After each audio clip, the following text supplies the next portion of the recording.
কোটি টাকা দিয়েও হিজাব ছাড়বো না, এমনই কথা বলেছিলেন তিনি। 5 কোটি টাকা দেয়া হলো আর এই ড্রেসটা দেয়া হলো স্লিভলেস। বাংলাদেশের গ্ল্যামার গার্ল পরিমণি দেশের সিনেমার পাশাপাশি কাজ করছেন কলকাতার সিনেমাতেও। এবার সেই পরিমণি ও তার সিনেমা নিয়ে মন্তব্য করলেন বিতর্কিত ব্যক্তিত্ব বর্ষা চৌধুরী। কি বলছেন বর্ষা, চলুন জানবো। বাংলাদেশের শোবিজ অঙ্গনের আলোচিত সমালোচিত ব্যক্তিত্ব বর্ষা চৌধুরী।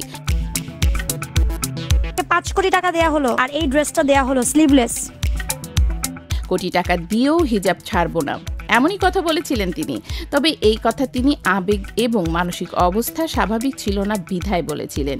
এর জন্য অবশ্য ক্ষমাও চেয়েছেন দর্শকদের কাছে। সম্পর্ক, বিচ্ছেদ, পরিবার, সিনেমা, আলোচনা, সমালোচনা সবকিছু নিয়েই সমালোচনার মধ্যে থাকেন এই অভিনেত্রী। এবার পরিমণিকে নিয়ে সামাজিক যোগাযোগ মাধ্যম ফেসবুকে একটি ভিডিও প্রকাশ করেছেন তিনি। ভিডিওটিতে অবশ্য নেতিবাচক কিছুই বলেননি। সম্প্রতি পরিমণি অভিনয় করছেন কলকাতার বাংলা সিনেমা ফেলু বক্সিতে। কলকাতায় মুক্তি পেলেও বাংলাদেশে এখনো মুক্তি পায়নি সিনেমাটি।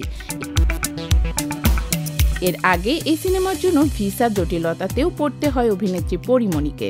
সিনেমাটি ভারতে মুক্তি পাওয়ায় দর্শক মহলে বেশ ভালোই সাড়া পাচ্ছে। প্রশংসিত হচ্ছে পরিমণির অভিনয়। এমনই সংবাদে বর্ষা চৌধুরী তার পোস্ট করা ভিডিওটিতে বলেন, পরিবাবু তোমার জন্য অনেক শুভকামনা। ফেলু বক্সি এত চমৎকার একটা সিনেমা, ওপার বাংলা থেকে অনেক খবর পাচ্ছি, কিন্তু কবে যে দেখব সেই অপেক্ষায় আছি। তোমার স্নিগ্ধ চোখের মুগ্ধ হাসি আর একদম সরল অভিনয়ে সবার মন তুমি কেড়ে নিয়েছো। এ আর বলতে কি বাকি।